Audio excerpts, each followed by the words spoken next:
While I improved in speech, I also learned the science of letters as it was taught to the stranger, and this opened before me a wide field for wonder and delight. The book from which Felix instructed Safie was Volney's Ruins of Empires. I should not have understood the purport of this book had not Felix, in reading it, given very minute explanations. He had chosen this work, he said, because the declamatory style was framed in imitation of the Eastern authors. Through this work, I obtained a cursory knowledge of history and a view of the several empires at present existing in the world.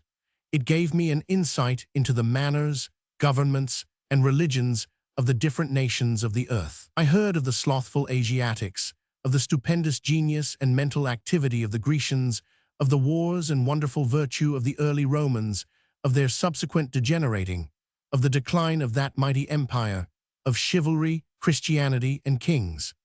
I heard of the discovery of the American hemisphere and wept with Safie over the hapless fate of its original inhabitants. These wonderful narrations inspired me with strange feelings. Was man, indeed, at once so powerful, so virtuous and magnificent, yet so vicious and base? He appeared at one time a mere scion of the evil principle, and at another as all that can be conceived of noble and godlike. To be a great and virtuous man appeared the highest honor that can befall a sensitive being. To be base and vicious, as many on record have been, appeared the lowest degradation, a condition more abject than that of the blind mole or harmless worm. For a long time I could not conceive how one man could go forth to murder his fellow, or even why there were laws and governments. But when I heard details of vice and bloodshed, my wonder ceased, and I turned away with disgust and loathing. Every conversation of the cottagers now opened new wonders to me. While I listened to the instructions which Felix bestowed upon the Arabian, the strange system of human society was explained to me. I heard of the division of property, of immense wealth and squalid poverty, of rank, descent, and noble blood. The words induced me to turn towards myself. I learned that the possessions most esteemed by your fellow creatures were high and unsullied descent united with riches. A man might be respected with only one of these advantages, but without either he was considered, except in very rare instances, as a vagabond and a slave, doomed to waste his powers for the profits of the chosen few. And what was I? Of my creation and creator I was absolutely ignorant, but I knew that I possessed no money, no friends, no kind of property. I was, besides, endued with a figure hideously deformed and loathsome. I was not even of the same nature as man. I was more agile than they and could subsist upon coarser diet. I bore the extremes of heat and cold with less injury to my frame. My stature far exceeded theirs. When I looked around I saw and heard of none like me. Was I, then, a monster, a blot upon the earth, from which all men fled and whom all men disowned? I cannot describe to you the agony that these reflections inflicted upon me. I tried to dispel them, but sorrow only increased with knowledge. Oh, that I had forever remained in my native wood, nor known nor felt beyond the sensations of hunger, thirst, and heat. Of what a strange nature is knowledge! It clings to the mind when it has once seized on it like a lichen on the rock. I wished sometimes to shake off all thought and feeling, but I learned that there was but one means to overcome the sensation of pain, and that was death, a state which I feared yet did not understand. I admired virtue and good feelings, and loved the gentle manners and amiable qualities of my cottagers, but I was shut out from intercourse with them, except through means which I obtained by stealth, when I was unseen and unknown, and which rather increased than satisfied the desire I had of becoming one among my fellows. The gentle words of Agatha and the animated smiles of the charming Arabian were not for me. The mild exhortations of the old man and the lively conversation of the loved Felix were not for me. Miserable, unhappy wretch. Other lessons were impressed upon me even more deeply. I heard of the difference of sexes and the birth and growth of children, how the father doted on the smiles of the infant and the lively sallies of the older child, how all the life and cares of the mother were wrapped up in the precious charge, how the mind of youth expanded and gained knowledge of brother, sister, and all the various relationships which bind one human being to another in mutual bonds. But where were my friends and relations? No father had watched my infant days, no mother had blessed me with smiles and caresses. or if they had, all my past life was now a blot, a blind vacancy in which I distinguished nothing. From my earliest remembrance I had been as I then was in height and proportion. I had never yet seen a being resembling me or who claimed any intercourse with me. What was I? The question again recurred, to be answered only with groans. I will soon explain to what these feelings tended, but allow me now to return to the cottagers, whose story excited in me such various feelings of indignation, delight, and wonder, but which all terminated in additional love and reverence for my protectors, for so I loved, in an innocent, half-painful self-deceit, to call them. Chapter 14. Some time elapsed before I learned the history of my friends. It was one which could not fail to impress itself deeply on my mind, unfolding as it did a number of circumstances, each interesting and wonderful to one so utterly inexperienced as I was. The name of the old man was de Lacy. He was descended from a good family in France, where he had lived for many years in affluence, respected by his superiors and beloved by his equals. His son was bred in the service of his country, and Agatha had ranked with ladies of the highest distinction.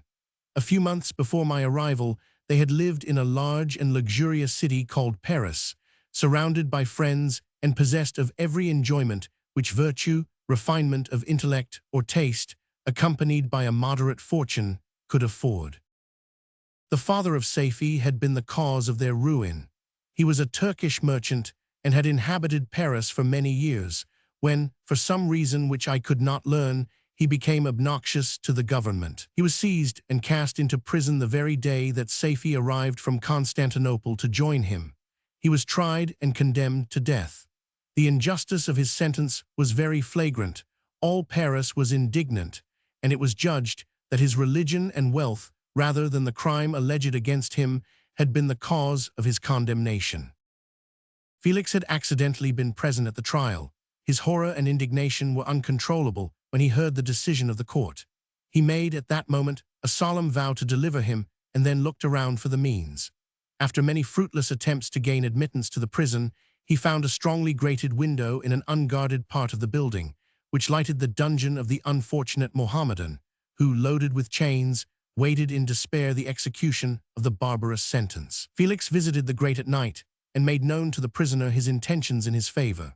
The Turk, amazed and delighted, endeavored to kindle the zeal of his deliverer by promises of reward and wealth. Felix rejected his offers with contempt, yet when he saw the lovely Safie, who was allowed to visit her father, and who by her gestures expressed her lively gratitude, the youth could not help owning to his own mind that the captive possessed a treasure which would fully reward his toil and hazard. The Turk quickly perceived the impression that his daughter had made on the heart of Felix, and endeavored to secure him more entirely in his interests by the promise of her hand in marriage so soon as he should be conveyed to a place of safety. Felix was too delicate to accept this offer, yet he looked forward to the probability of the event as to the consummation of his happiness.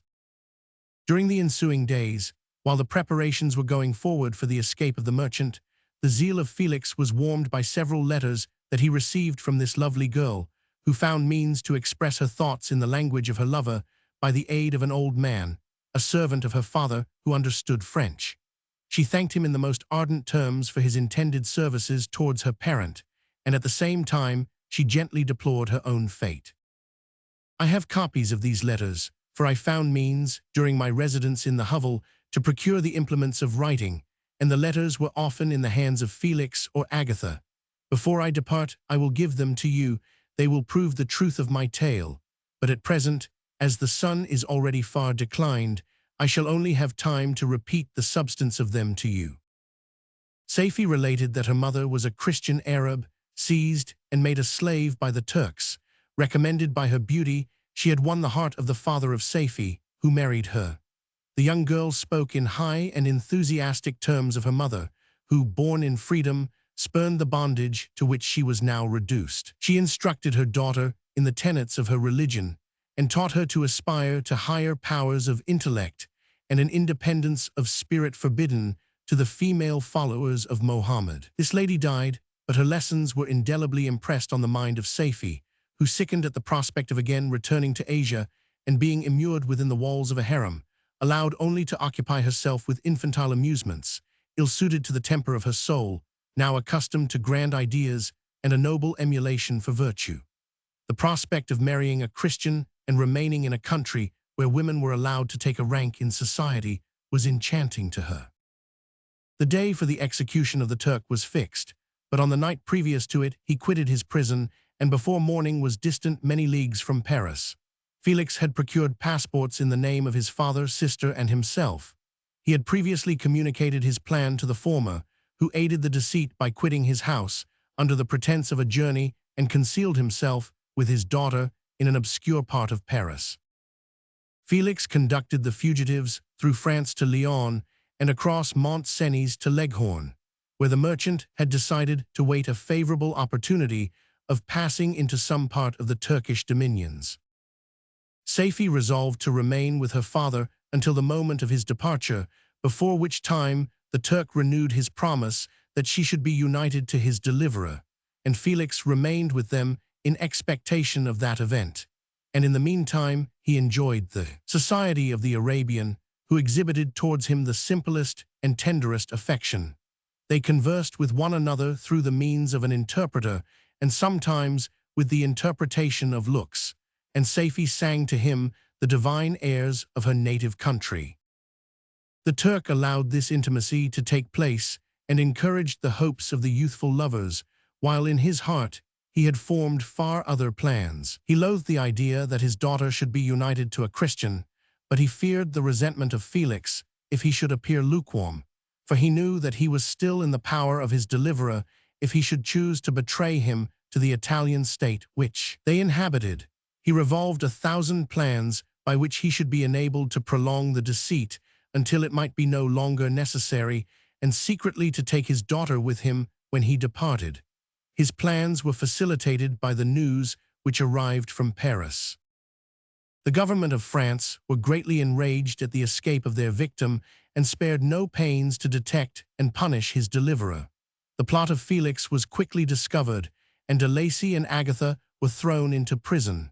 The news reached Felix and roused him from his dream of pleasure. His blind and aged father and his gentle sister lay in a noisome dungeon, while he enjoyed the free air and the society of her whom he loved.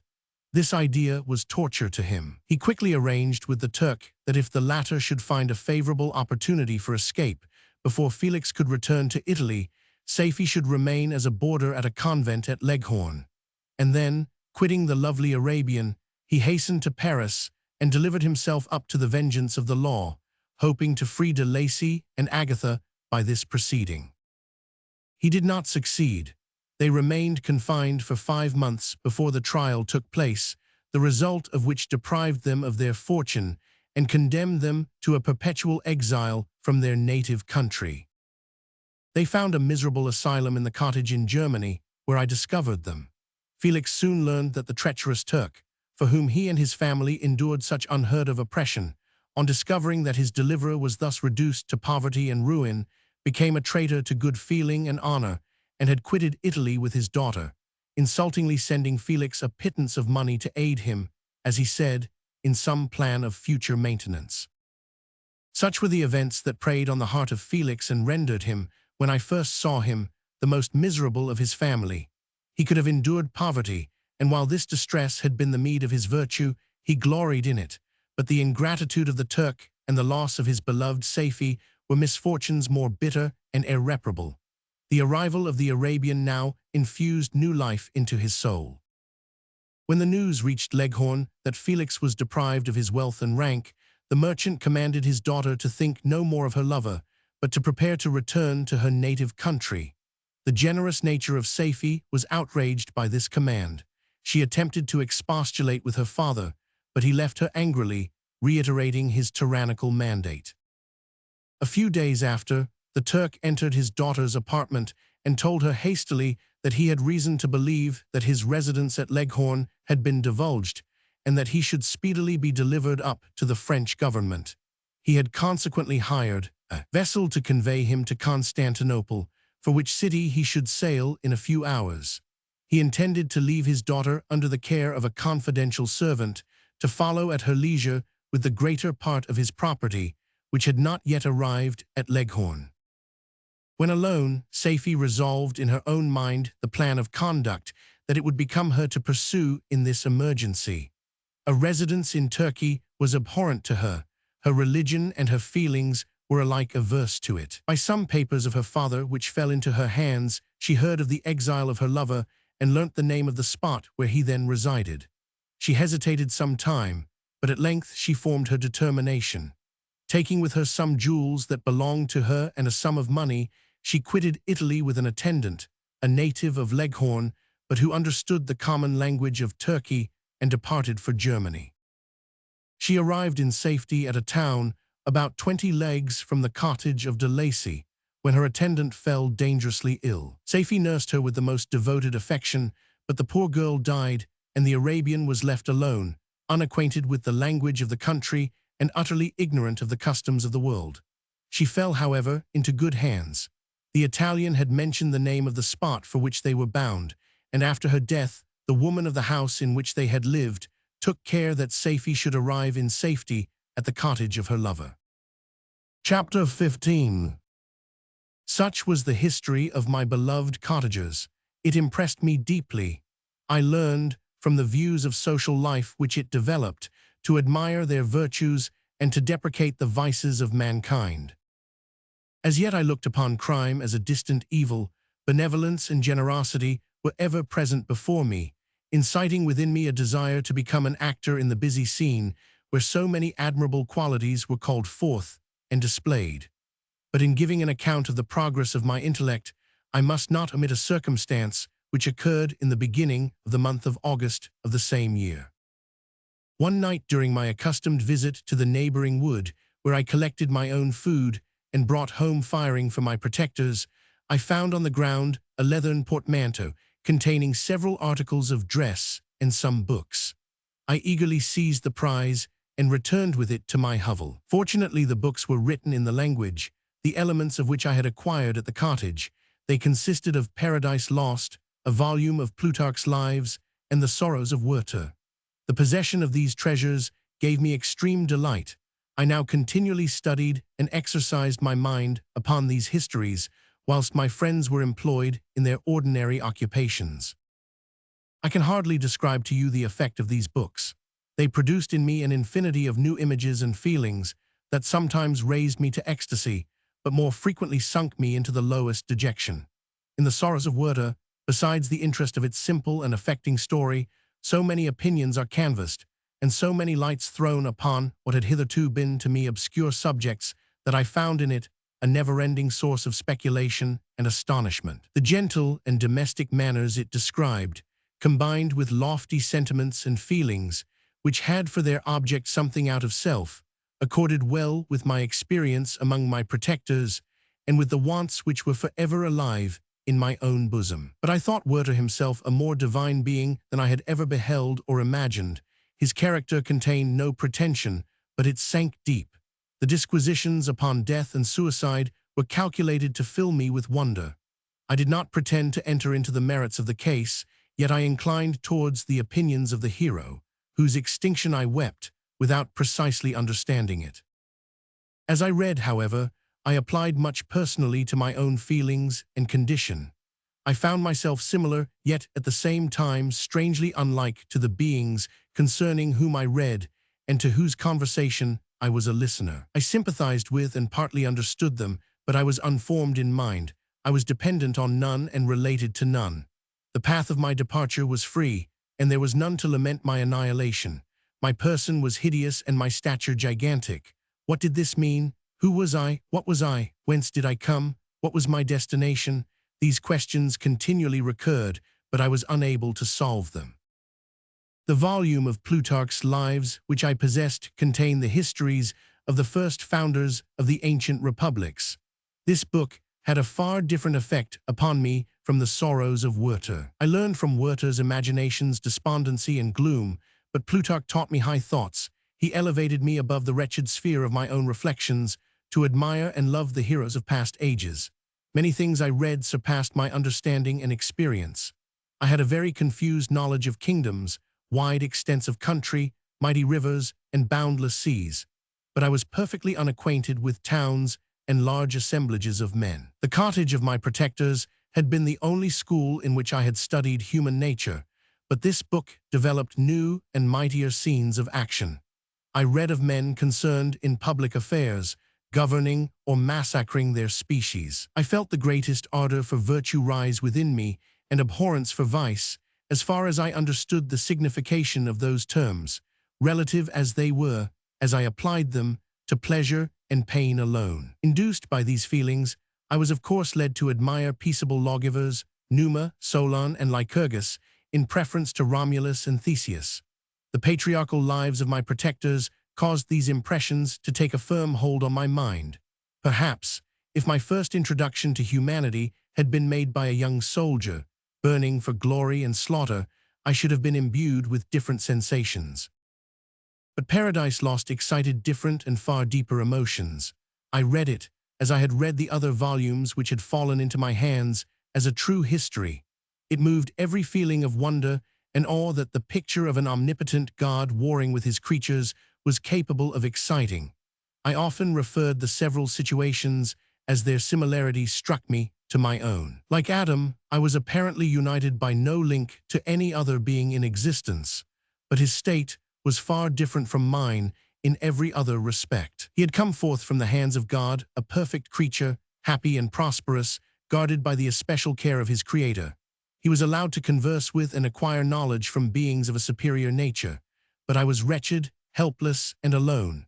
Many times I considered Satan as the fitter emblem of my condition, for often, like him, when I viewed the bliss of my protectors, the bitter gall of envy rose within me.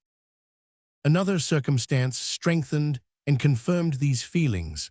Soon after my arrival in the hovel, I discovered some papers in the pocket of the dress, which I had taken from your laboratory. At first I had neglected them, but now that I was able to decipher the characters in which they were written, I began to study them with diligence. It was your journal of the 4 months that preceded my creation. You minutely described in these papers every step you took in the progress of your work. This history was mingled with accounts of domestic occurrences.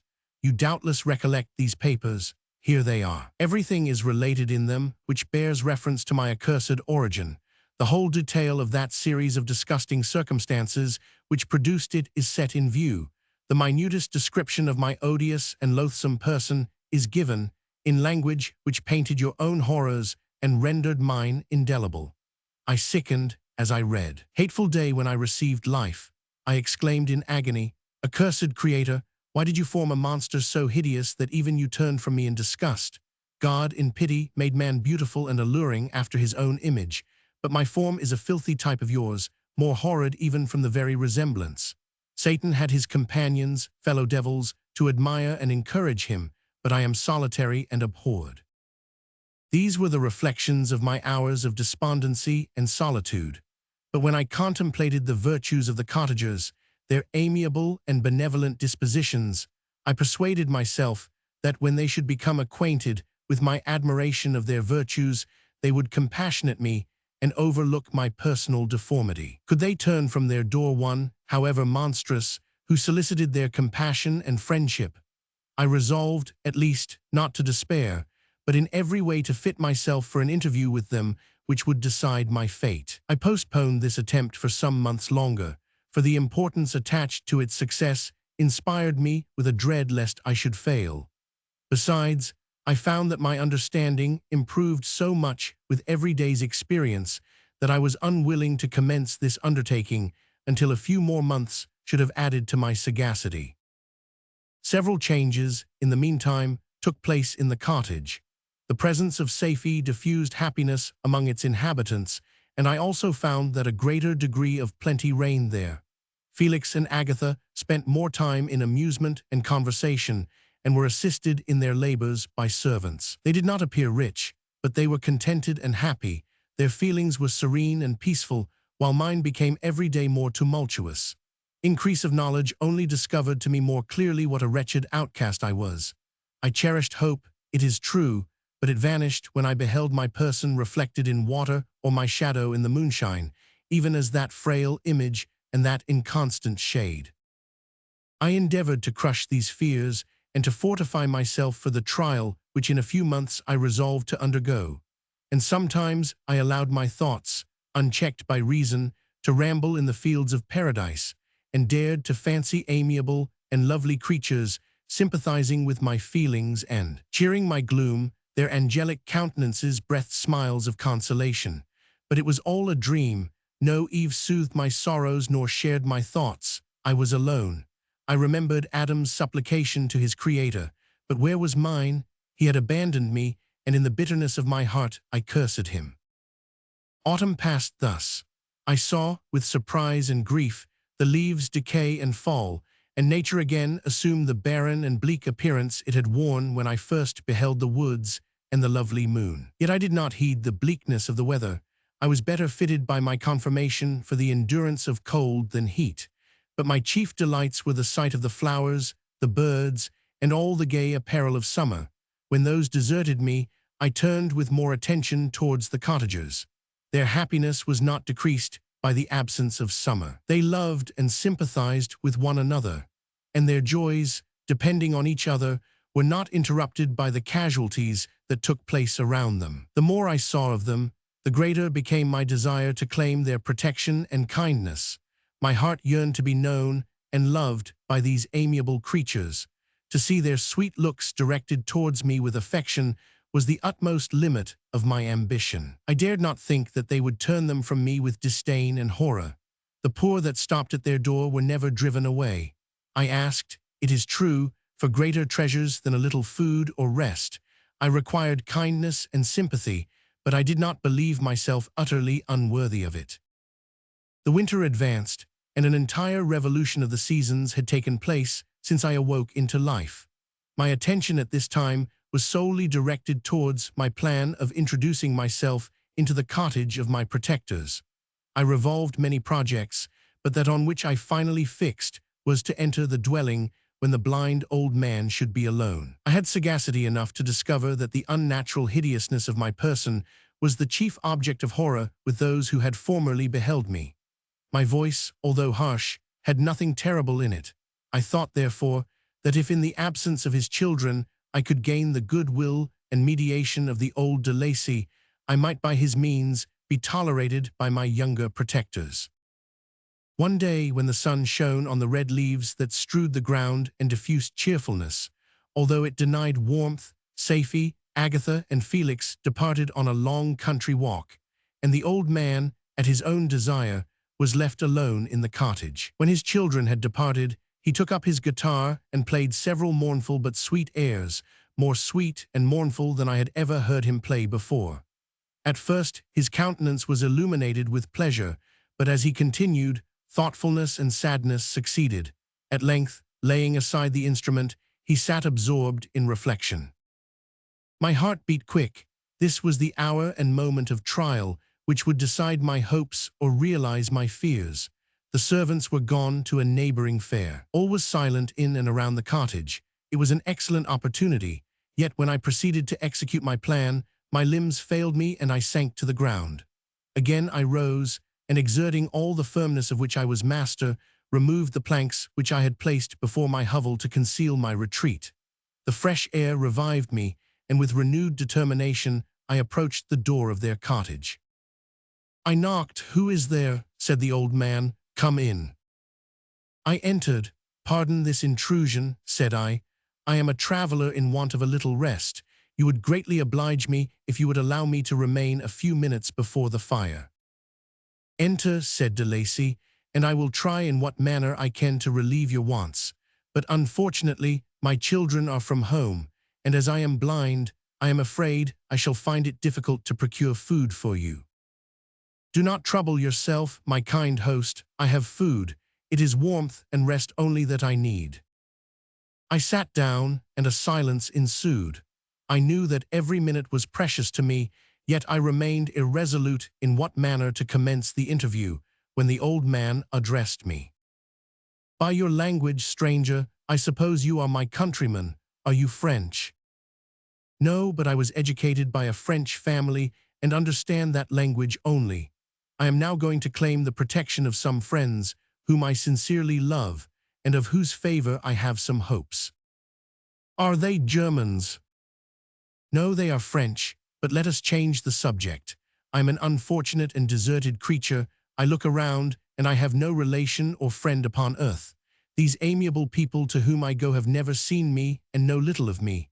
I am full of fears, for if I fail there, I am an outcast in the world forever.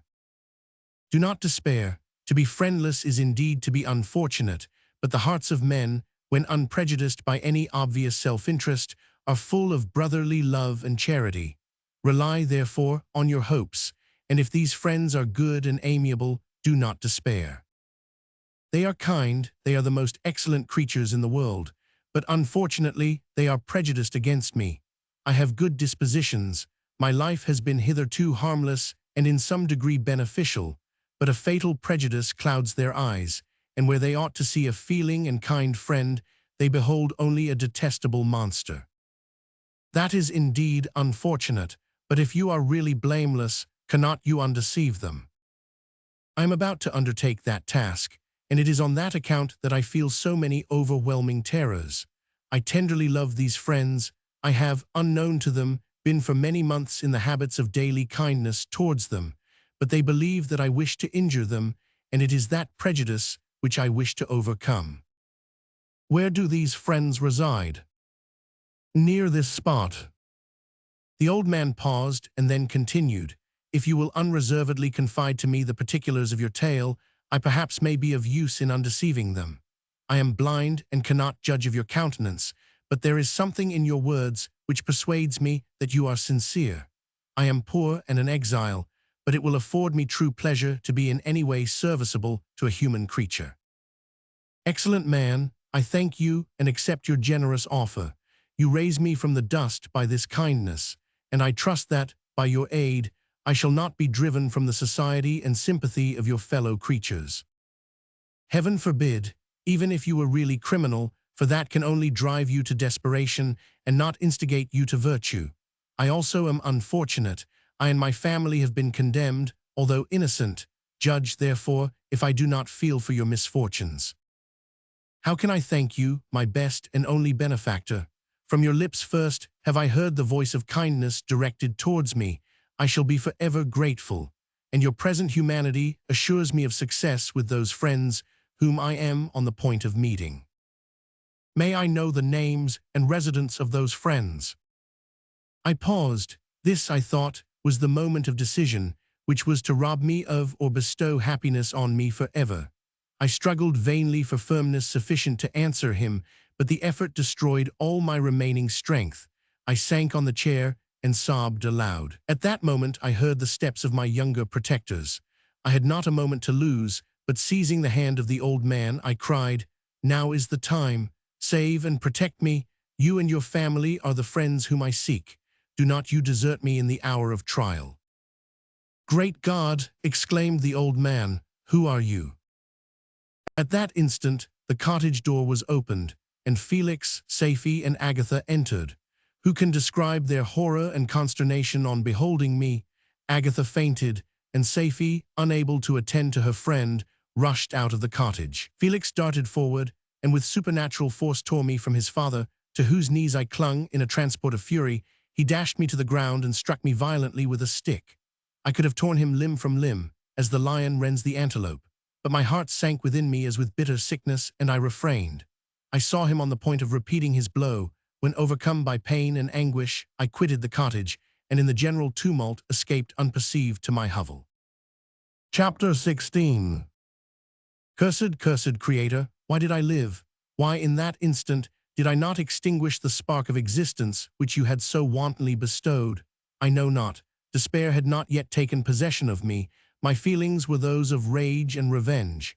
I could with pleasure have destroyed the cottage and its inhabitants, and have glutted myself with their shrieks and misery. When night came, I quitted my retreat and wandered in the wood, and now, no longer restrained by the fear of discovery, I gave vent to my anguish in fearful howlings. I was like a wild beast that had broken the toils, destroying the objects that obstructed me and ranging through the wood with a stag-like swiftness. Oh, what a miserable night I passed! The cold stars shone in mockery, and the bare trees waved their branches above me. Now and then the sweet voice of a bird burst forth amidst the universal stillness. All save I were at rest or in enjoyment. I, like the archfiend, bore a hell within me, and finding myself unsympathized with, wished to tear up the trees, spread havoc and destruction around me, and then to have sat down and enjoyed the ruin. But this was a luxury of sensation that could not endure. I became fatigued with excess of bodily exertion and sank on the damp grass in the sick impotence of despair. There was none among the myriads of men that existed who would pity or assist me, and should I feel kindness towards my enemies? No. From that moment, I declared everlasting war against the species, and more than all, against him who had formed me and sent me forth to this insupportable misery. The sun rose. I heard the voices of men and knew that it was impossible to return to my retreat during that day.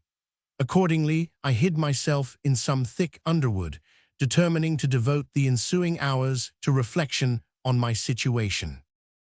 The pleasant sunshine and the pure air of day restored me to some degree of tranquility, and when I considered what had passed at the cottage, I could not help believing that I had been too hasty in my conclusions. I had certainly acted imprudently. It was apparent that my conversation had interested the father in my behalf, and I was a fool in having exposed my person to the horror of his children. I ought to have familiarized the old de Lacy to me, and by degrees to have discovered myself to the rest of his family, when they should have been prepared for my approach. But I did not believe my errors to be irretrievable, and after much consideration, I resolved to return to the cottage, seek the old man, and by my representations win him to my party. These thoughts calmed me, and in the afternoon I sank into a profound sleep, but the fever of my blood did not allow me to be visited by peaceful dreams. The horrible scene of the preceding day was forever acting before my eyes. The females were flying, and the enraged Felix tearing me from his father's feet. I awoke exhausted, and finding that it was already night, I crept forth from my hiding place and went in search of food. When my hunger was appeased, I directed my steps towards the well-known path that conducted to the cottage. All there was at peace. I crept into my hovel and remained in silent expectation of the accustomed hour when the family arose. That hour passed, the sun mounted high in the heavens, but the cottagers did not appear. I trembled violently, apprehending some dreadful misfortune. The inside of the cottage was dark, and I heard no motion. I cannot describe the agony of this suspense. Presently 2 countrymen passed by, but pausing near the cottage, they entered into conversation, using violent gesticulations. But I did not understand what they said, as they spoke the language of the country, which differed from that of my protectors. Soon after, however, Felix approached with another man.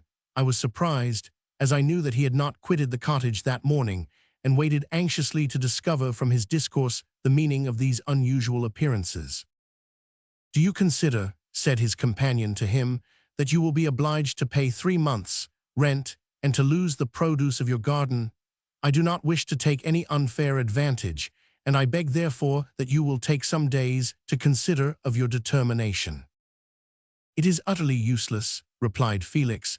"We can never again inhabit your cottage. The life of my father is in the greatest danger, owing to the dreadful circumstance that I have related. My wife and my sister will never recover from their horror. I entreat you not to reason with me any more. Take possession of your tenement and let me fly from this place." Felix trembled violently as he said this. He and his companion entered the cottage, in which they remained for a few minutes, and then departed. I never saw any of the family of de Lacy more. I continued for the remainder of the day in my hovel in a state of utter and stupid despair. My protectors had departed and had broken the only link that held me to the world. For the first time the feelings of revenge and hatred filled my bosom, and I did not strive to control them, but allowing myself to be borne away by the stream, I bent my mind towards injury and death. When I thought of my friends, of the mild voice of de Lacy, the gentle eyes of Agatha, and the exquisite beauty of the Arabian, these thoughts vanished, and a gush of tears somewhat soothed me. But again, when I reflected that they had spurned and deserted me, anger returned, a rage of anger, and unable to injure anything human, I turned my fury towards inanimate objects. As night advanced, I placed a variety of combustibles around the cottage, and after having destroyed every vestige of cultivation in the garden, I waited with forced impatience until the moon had sunk to commence my operations. As the night advanced, a fierce wind arose from the woods and quickly dispersed the clouds that had loitered in the heavens. The blast tore along like a mighty avalanche and produced a kind of insanity in my spirits that burst all bounds of reason and reflection. I lighted the dry branch of a tree and danced with fury around the devoted cottage, my eyes still fixed on the western horizon, the edge of which the moon nearly touched. A part of its orb was at length hid, and I waved my brand, it sank, and with a loud scream I fired the straw and heath and bushes which I had collected. The wind fanned the fire, and the cottage was quickly enveloped by the flames, which clung to it and licked it with their forked and destroying tongues. As soon as I was convinced that no assistance could save any part of the habitation, I quitted the scene and sought for refuge in the woods. And now, with the world before me, whither should I bend my steps? I resolved to fly far from the scene of my misfortunes, but to me, hated and despised, every country must be equally horrible. At length, the thought of you crossed my mind. I learned from your papers that you were my father, my creator, and to whom could I apply with more fitness than to him who had given me life? Among the lessons that Felix had bestowed upon Safie, geography had not been omitted. I had learned from these the relative situations of the different countries of the earth. You had mentioned Geneva as the name of your native town, and towards this place I resolved to proceed. But how was I to direct myself? I knew that I must travel in a southwesterly direction to reach my destination, but the sun was my only guide. I did not know the names of the towns that I was to pass through, nor could I ask information from a single human being, but I did not despair. From you only could I hope for succor, although towards you I felt no sentiment but that of hatred. Unfeeling, heartless creator, you had endowed me with perceptions and passions, and then cast me abroad an object for the scorn and horror of mankind. But on you only had I any claim for pity and redress, and from you I determined to seek that justice which I vainly attempted to gain from any other being that wore the human form. My travels were long, and the sufferings I endured intense. It was late in autumn when I quitted the district where I had so long resided.